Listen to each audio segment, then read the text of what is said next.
And we're live. Good evening to anybody on stream, and welcome and thank you for watching. Tonight we're going to continue the stream with pyrography, and we'll continue with this particular pussycat, which is Felix, a black and white cat that we started about a week ago on the stream, and hopefully we'll make quite a bit of progress this evening. I'm going to continue working on the ear from last night, and it's really going to be about darkening the areas down and then making the inner of the ear quite a nice sort of dark coffee, or well, mid coffee sort of tone.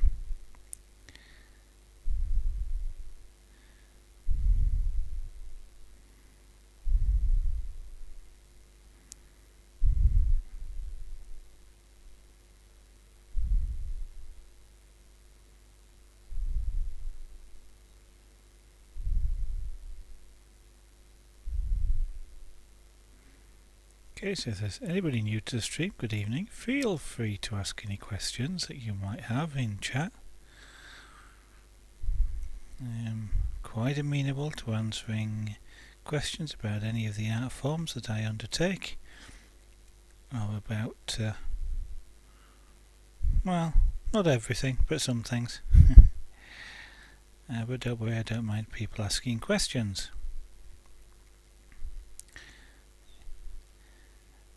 If you've only recently joined the stream, or joined watching me on stream, you've possibly only seen me doing pyrography, which is what the current art form is here. But I also do relief carving, and I have also started to do some scraper board as well. And actually another craft which I only did on a special stream on Sunday, which was called Punchcraft, which I may or may not include in the normal streams. But feel free to ask if you've got any questions about any of them, or about them, or just want to say how good things look. Never mind people saying things like that. Might not always agree with you, but never mind people saying them.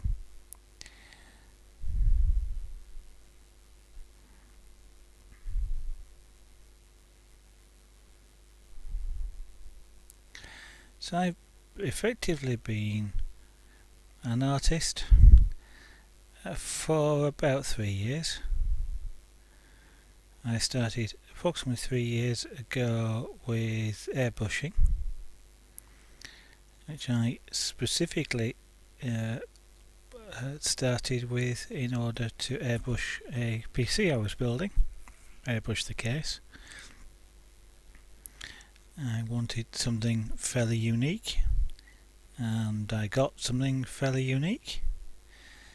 It was a PC case which is effectively meant to represent an aquarium, perhaps not extremely realistic, but is sort of aquarium-like in a cartoon style, which I was very pleased about, and doing that airbrushing, which I really enjoy doing.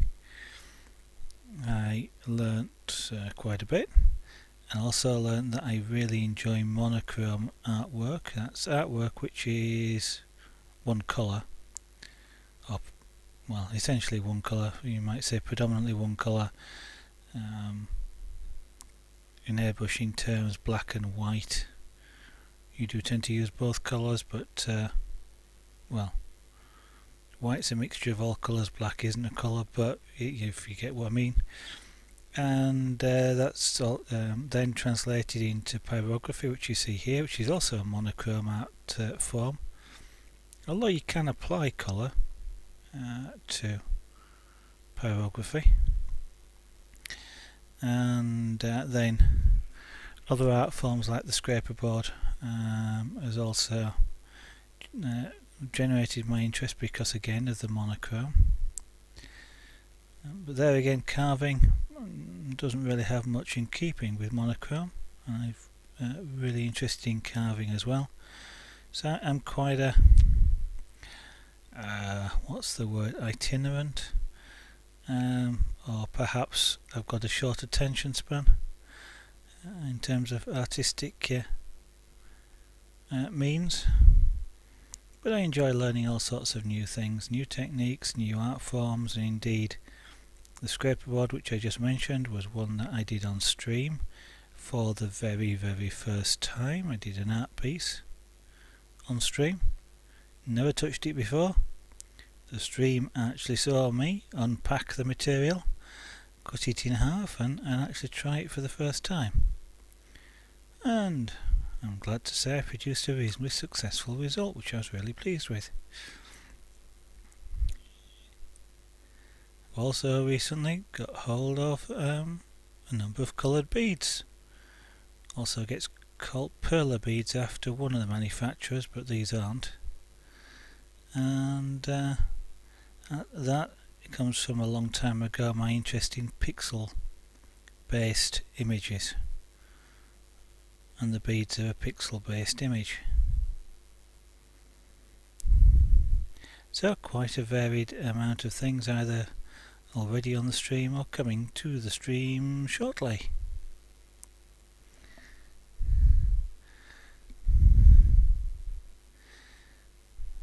At the moment though, I work on one piece at a time, one art form at a time, and we'll move on to another one once this is finished, although it's not likely to be finished this evening. Do take a little while to do, unfortunately, or fortunately, whichever way you wish to look at it, because it's an enjoyable thing for me to be able to do is pyrography, and hopefully it's an enjoyable thing for you guys to watch. But it does take something like about 20 hours to complete a piece like this, for me anyway. Whether other people would be faster, I'm not sure. But I am learning this. It's not something which I've had years of practice on. I've only done about 200 hours worth of practice with pyrography, which amounts to about 10 pieces, by the way, in case anybody wants to do the maths. So I am a relative beginner.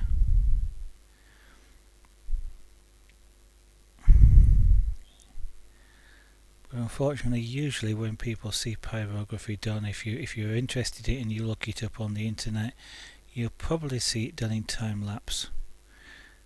Mainly because it does take an extended period of time, and of course people wouldn't really want to see a video which was 20 hours long, so they often get compressed, and that can give a false impression as to just how long it can take to undertake a piece. And what I'm doing here is just gradually darkening the whole area. As such, I'll darken the inside of the ear a little bit more as well, and just lowering the colour, lowering the tone of everything down fairly slowly until I get down to a colour range that I'm quite happy with. I'd love to get this a bit darker on this edge of the ear, but it's proving a little bit challenging at the moment.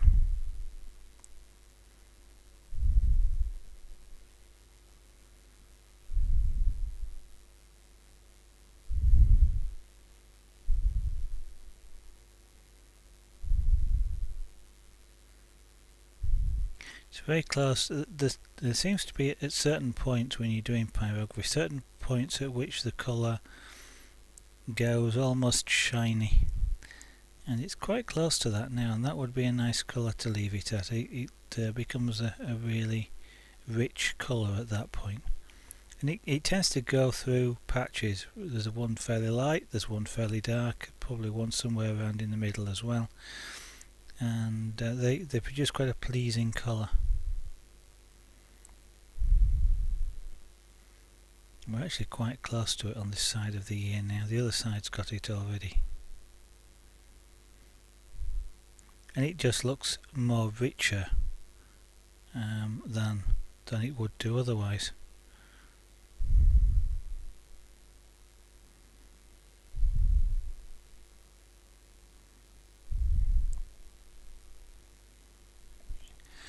Lizard Cell, good evening sir, welcome to the stream. Thank you very much for joining me this evening.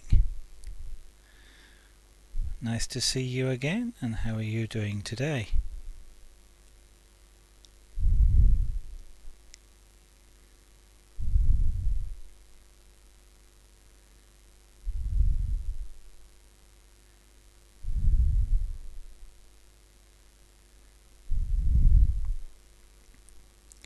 Just continuing work on the ear, as you probably heard.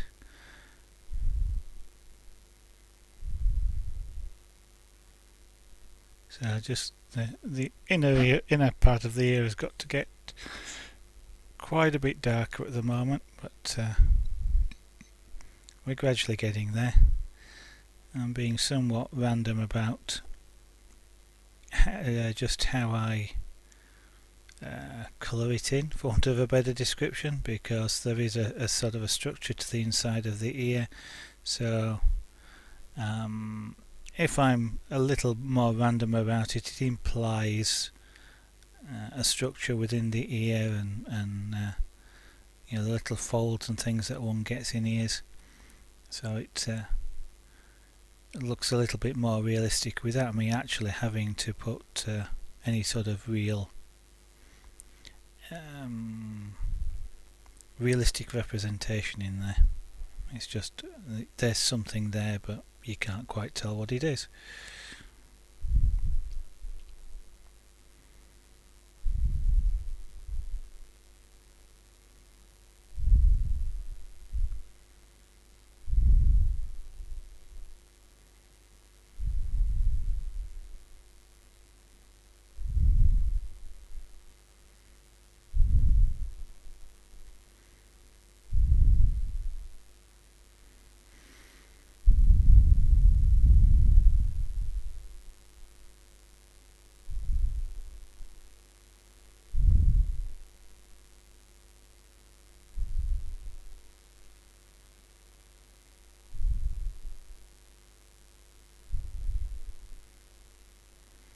So just dropping the colour down around in the ear centre, as I say, randomly moving, so that you hint at something that's there without actually needing to be particularly accurate about it.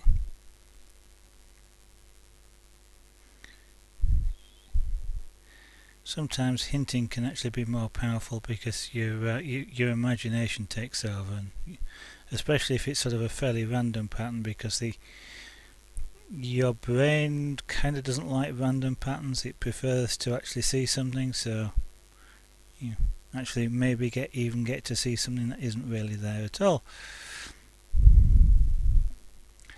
Day full of ideas. I'm glad that's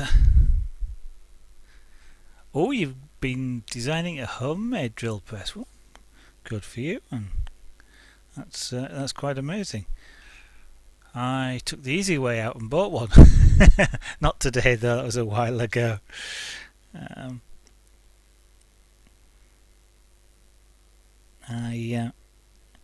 My intention is to use it, as I mentioned, for model making. I actually have an interest in making 1/24 scale trucks. Okay, I've made them from kits. The trucks themselves, although or the truck, I've got another 2 kits. One of the truck kits is actually going to get turned into a bus. I haven't yet decided whether it will be a double-decker bus or a bendy bus, because both interest me. The intention originally was to create a double-decker bus that would be used, a scale version of the sort of thing that would be used as a tour bus for musicians. So it would be quite a luxurious interior, but also bendy buses intrigue me in the way in which they work, since the engine's in the bit at the back, which is normally the trailer, so the trailer's pushing the bus. But I also intend to build a trailer for one of the trucks, because I have a model tank which will go on the back, and then the truck can actually pull a trailer with a tank on it. And so I needed a small drill press that actually is reasonably precise, which is the reason I bought one, rather than trying to make one which I'd never even thought of doing, actually.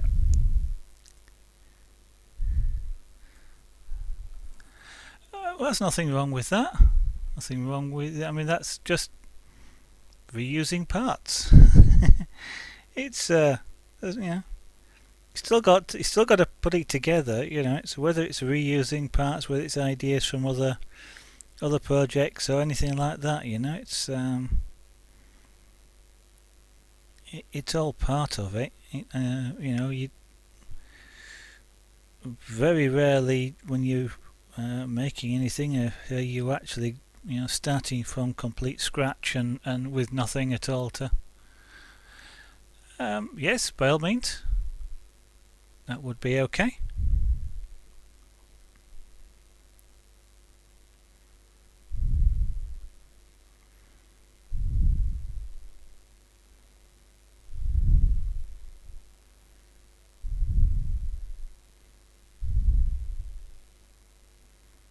What I'm just trying to do now is just to see if I can make the edge of the ear really quite a bit darker than it actually is, especially on this side here.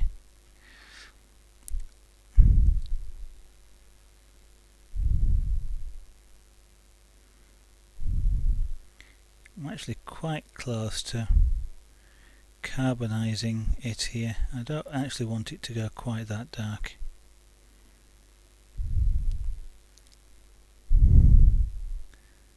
It's almost dark enough already, but there's just like a really dark halo on the edge of the ear, which I'd like to get in. It just helps with the perspective of the ear.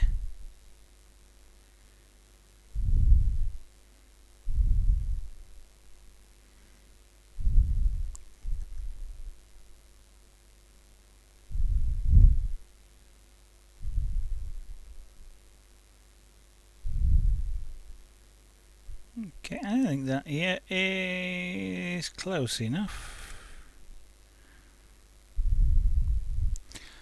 Do I want to, yeah, let's bring this whole just area here in a little bit darker.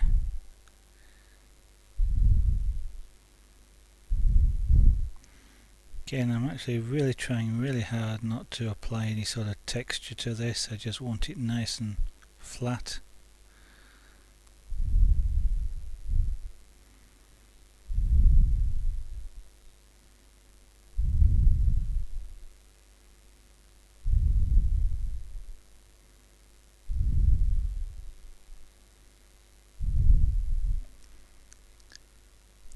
That's okay, no problem.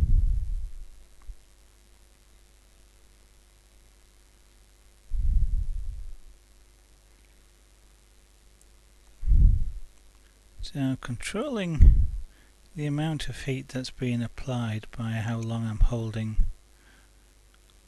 the tool in contact with the wood. So rather than increasing the heat, I'm actually increasing the duration.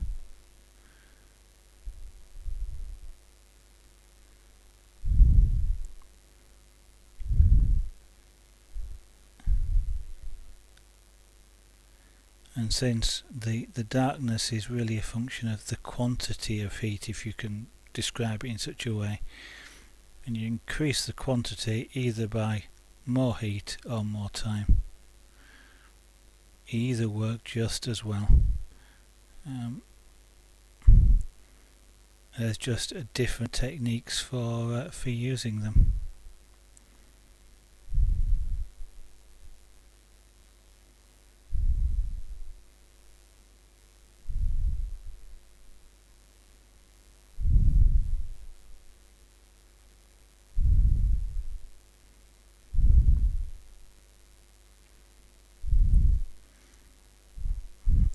just almost randomly, just moving the tool really, because that way, as I mentioned earlier, we're just creating an impression of something inside the ear.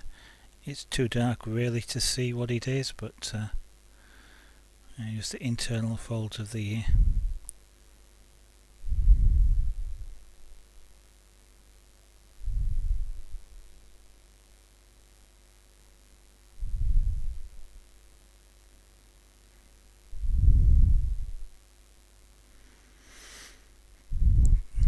Looking at it, this area is a little bit too light for what I'm after, so just making it slowly darker.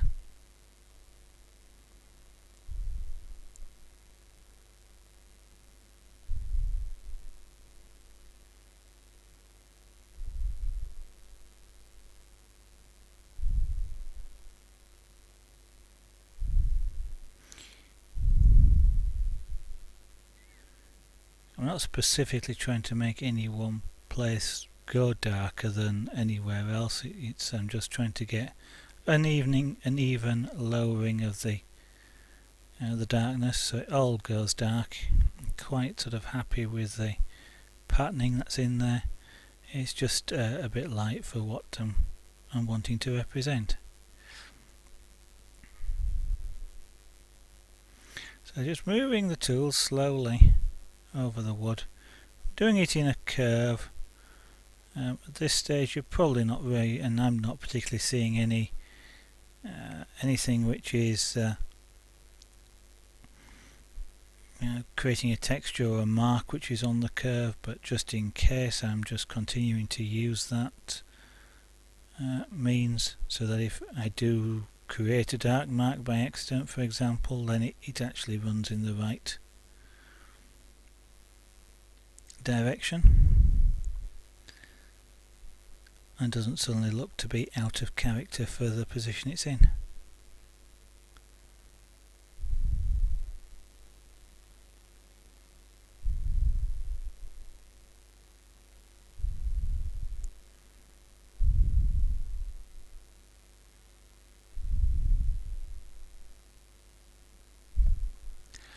Okay.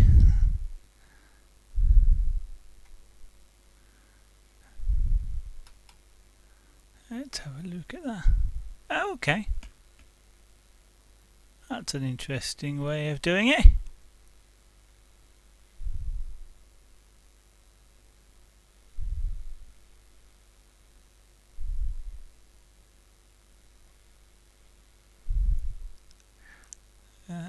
Okay.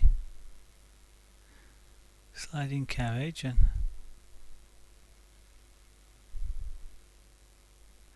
yep, quite clever.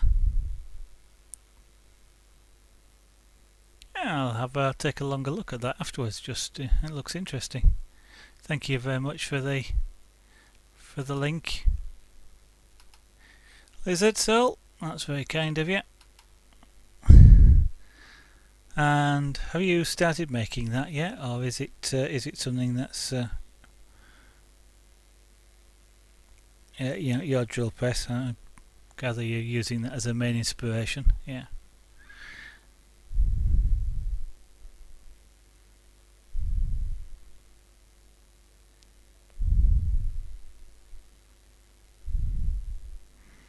Okay, this ear is getting down towards the darkness that I'm looking for.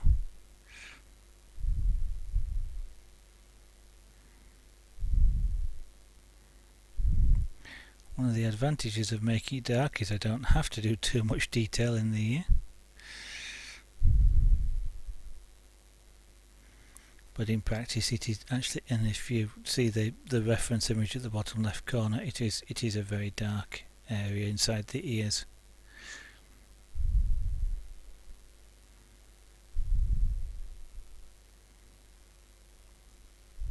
So I'm taking advantage of that fact rather than making it an artificial means of avoiding doing work.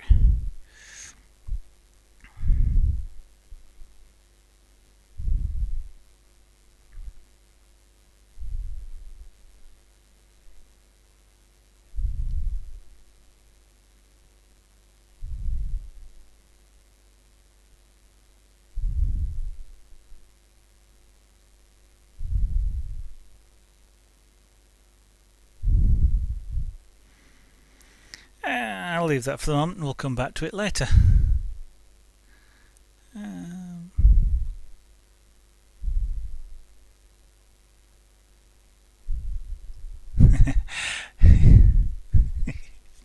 It's funny anyway, isn't it? You need machines. Well, I don't suppose you need a drill press, but it's kind of like a little bit Inception-like, really. You need, I'll make this up. You need a drill press to make a drill press, especially if you want to draw bore a true vertical hole. I know you can do it with hand tools and things, but it sort of sometimes feels a bit like that.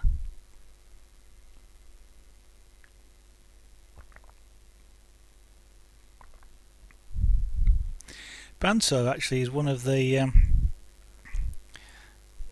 or possibly a scroll saw, is one of the tools that I probably would like to have for myself.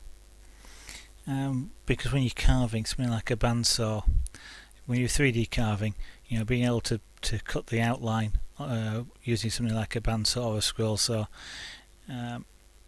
sort of speeds up quite a lot of material removal. So it's quite a useful tool, and one I keep looking at, but I have nowhere for it at the moment, and I actually wouldn't use it that much. Maybe a scroll saw would be better in that respect. I'm kind of lazy, and I know I could do it with a big coping saw, but that seems like too much effort. Yeah, I love small tools. I really do. There's a manufacturer, Proxon, I think it is, that make a whole range of small tools, from sort of small table saw. I think there's a small band saw, scroll saws, drill press, and a small sander or planer, I think. And I just love I would love to get them. I love miniature things, like miniature tools. They're just I just find them fantastic, and just fun in some way.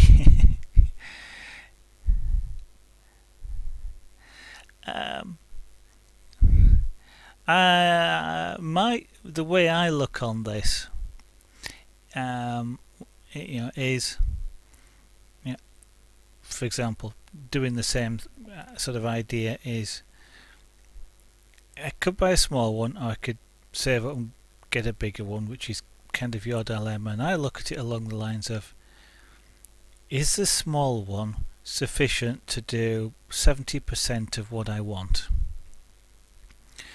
Because if it is, then you're wasting the capability of a bigger one, because most of the time you don't need that capability.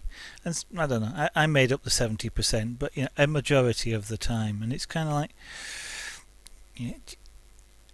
and the other consideration is how long it will take you to save up for it.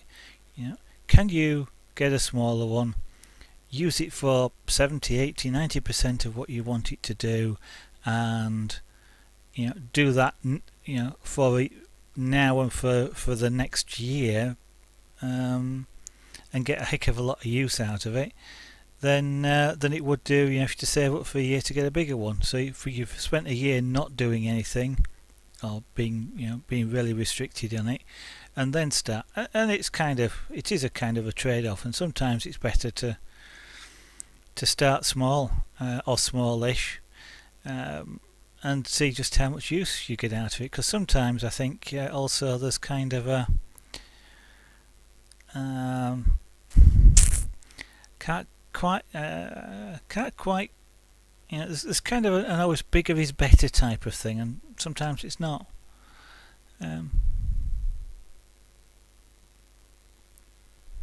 Okay, if you all right. Well, I mean that's it. I mean, at least there, what you've got is you've worked it out, and it's going to be a limitation for you for what you're doing, and therefore, it is worth saving up and waiting until you can get that larger tool.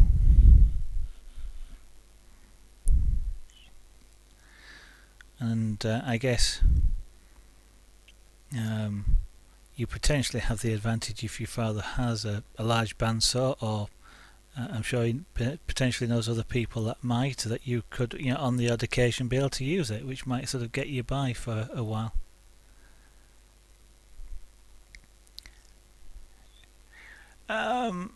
Yeah, power is an interesting one.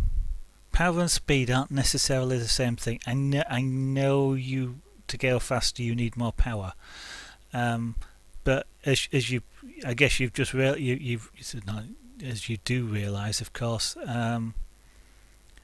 you don't have to go fast. A tool is best cutting at its, or cutting as a bandsaw would be, at its own speed. And if you push it, you snap blades and all sorts of things. But do you take 5 minutes longer, or do you spend 500 euros extra? And kind of think I'd probably spend 5 minutes longer. But the power is useful, of course, because the thicker the piece or the harder the wood that you want to be able to cut, you kind of need a certain level of power, shall we say, I think. I don't really know a great deal about it, but with things, when I've done things like the carving, for example, with the rotary tools, with a really hard wood, the smaller tools you've got to cut really, really slowly. It's not quite live, but it's kind of like sanding the surface off, if you see what I mean. Taking a piece of sandpaper and trying to cut through wood using a piece of sandpaper. You can do it, but if I switch from the air-driven tool to the micromotor, or from the micromotor to the big 1/4 horsepower shaft drive, I can drive through that wood a lot easier. So there's a kind of it's not the hurry factor, it's just driving it. Yeah, safety first always, and just minimise risk. I mean, things like a bandsaws kind of make me really nervous. I don't quite know. Table saws, not so bad, although they potentially are easier to cut yourself on. But bandsaws, for some reason, make me kind of nervous. And yet, a properly set up bandsaw, there's obviously only the small throat at the bottom, which is actually exposed usually, and so they're relatively safe. So I don't quite know what it is about bandsaws that make me nervous, but yeah, no, I understand that. Good thing, to be wary of it, to be safe with them, and to understand how things might fail, and how to protect yourself.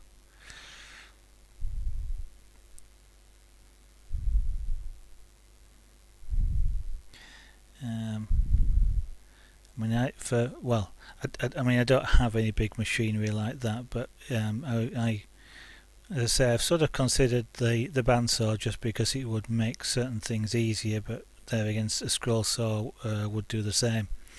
And I kind of thinking about a full face carving mask. Not a carving mask. A